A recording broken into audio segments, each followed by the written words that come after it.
स्वागत है आप सभी का आपके अपने चैनल एकलव्य एजुकेशन सेंटर के इस नए वीडियो में।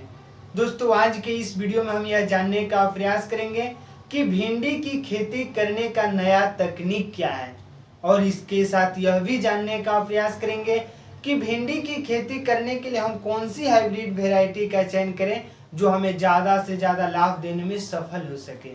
तो चलिए इस बेहद ही महत्वपूर्ण वीडियो की शुरुआत करते हैं। जैसा कि आप जानते हैं कि भिंडी एक ऐसी फसल है जिसकी खेती करके हम कम समय में ज़्यादा से ज़्यादा लाभ प्राप्त करने में सफल हो सकते हैं। लेकिन अपने भिंडी की फसल से ज़्यादा लाभ प्राप्त करने में सफल तभी हो पाएंगे जब हम नई तकनीक के साथ खेती करने का प्रयास करेंगे, क्योंकि पुरानी तकनीक से अगर खेती करते हैं तो निश्चित तौर पर हमें ज़्यादा समय लग सकता है।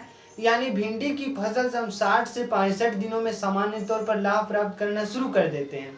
लेकिन जैसे ही नई तकनीक के साथ नई खादों का प्रयोग करके नई तरीकों से हाइब्रिड वेराइटी का चयन करके अगर खेती करते हैं तो हमें पूरा भरोसा है कि लगभग 45 से 50 दिनों के अंतर्गत में हम अपने भिंडी की फसल से लाभ प्राप्त करना शुरू कर सकते हैं। तो आइए समझते हैं कि भिंडी की खेती करने का नई तकनीक क्या है। तो नई तकनीक की जैसे ही चर्चाएं होती है तो नई तकनीक यही है कि भिंडी की खेती करने से पहले एक बार हमें अच्छे तरीकों से हाइब्रिड वेराइटी का चयन कर लेना हमारे लिए बेहद ही जरूरी है।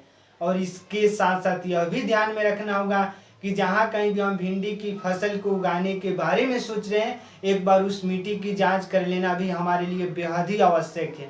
यानी जैसे ही हम अपनी मिट्टी की जांच कर लेंगे तो हमारे मिट्टी में किन खादों की कमी है उसकी जानकारी प्राप्त हो जाती है, और जिन खादों की कमी होगी उन खादों की अपने भिंडी की फसल में प्रयोग करके निश्चित तौर पर हम अपनी भिंडी की फसल से ज़्यादा लाभ प्राप्त करने में सफल हो सकते हैं।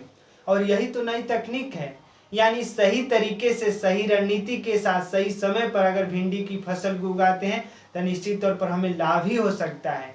तो इस तरह से नई तकनीक की जैसे ही चर्चाएं होती है तो पहले हमें अच्छे तरीकों से हाइब्रिड वेराइटी का चयन कर लेना बेहद ही जरूरी है। तो उसमें सबसे पहला है श्रीराम प्राइवेट लिमिटेड कंपनी का झिलमिल F1 हाइब्रिड वेराइटी। यानी जैसे ही श्रीराम प्राइवेट लिमिटेड कंपनी का किसान नाम सुनते हैं तो निश्चित तौर पर इस कंपनी के ऊपर उनका भरोसा रहता है, और उसी कंपनी का है झिलमिल F1 हाइब्रिड वेराइटी। अगर झिलमिल F1 हाइब्रिड वेराइटी की चयन करते हैं और भिंडी की खेती करते हैं इस नई तकनीक के साथ तो हमें पूरा भरोसा है कि आपको लाभ देखने को मिल सकता है। और उसी क्रम में जब हम आगे की ओर बढ़ते हैं तो अगला है राधिका भिंडी। यानी राधिका भिंडी जो सीड्स आता है इसकी भी खेती करके हम कम समय में ज़्यादा से ज़्यादा लाभ प्राप्त करने में सफल हो सकते हैं। और अगला है श्रीराम प्राइवेट लिमिटेड कंपनी का ही 2112 F1 हाइब्रिड वेराइटी, और उसके सिमिलर आता है 2110।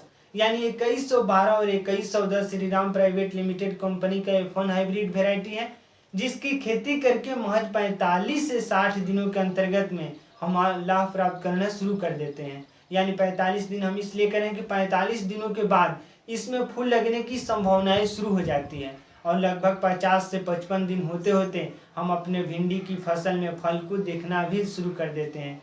तो इस तरह से श्रीराम प्राइवेट लिमिटेड कंपनी का 2112 और 2110 का चयन करके हमें निश्चित तौर पर अपने भिंडी की फसल से लाभ प्राप्त करने में सफल हो सकते हैं। और उसी क्रम में अगला है सिजेंटा ओकरा OH 102। यानी सिजेंटा ओकरा OH 102 भी भिंडी की उन्नत किस्म का बीज माना जाता है, और इसकी भी खेती लगभग सभी प्रकार की मिट्टी में किया जा सकता है। जैसे काली मिट्टी में भी कर सकते हैं, बलुई दोमट मिट्टी में भी कर सकते हैं, और इसके साथ साथ जलोढ़ मिट्टी में भी करके इस भिंडी की फसल से हम ज़्यादा से ज़्यादा लाभ प्राप्त करने में सफल हो सकते हैं। और अगला है VNR Janvi F1 hybrid variety. यानी VNR Janvi F1 hybrid variety की खेती करके हमें लाभ प्राप्त करने में सफल हो सकते हैं। तो इस तरह से भिंडी की खेती करने की इस नई तकनीक में आपके सामने 5 ऑप्शंस मौजूद हैं। अगर इनमें से किसी एक का चयन करते हैं और खेती करते हैं तो हमें पूरा भरोसा है कि आप अपने भिंडी की फसल से ज़्यादा लाभ प्राप्त करने में सफल हो सकते हैं। और दूसरी तकनीक की बातें करते हैं तो हमें नई तकनीक के साथ नई खादों का प्रयोग करना भी बेहद ही जरूरी है। यानी सही रणनीति के साथ सही समय पर अगर खादों का प्रयोग करते हैं तो निश्चित तौर पर हम अपने भिंडी की फसल में ग्रोथ को बढ़ा सकते हैं।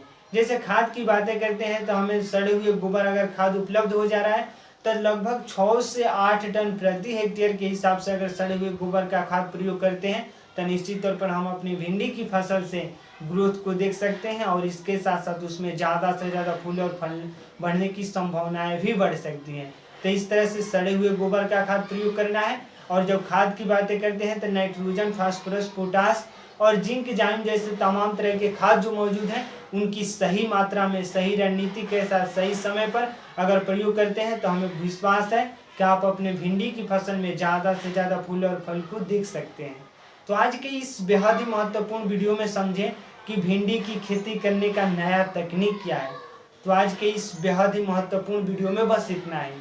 अगर आप हमारे चैनल के साथ नए जुड़े हैं और वीडियो अच्छा लग रहा है, कुछ सीख पा रहे हैं इस वीडियो के माध्यम से, तो हमारे चैनल को कर दीजिए सब्सक्राइब, ताकि हमारे द्वारा अपलोड किया गया हर वीडियो आपके पास सबसे पहले पहुंच जाए और हम तथा हमारी टीम भी उत्साहित महसूस करें कि आपकी भिंडी की खेती करने की इस सही रणनीति में हम थोड़ा सा भी सहयोग करने में सफल हो रहे हैं। तो हमें दीजिए इजाज़त। धन्यवाद। Thank you.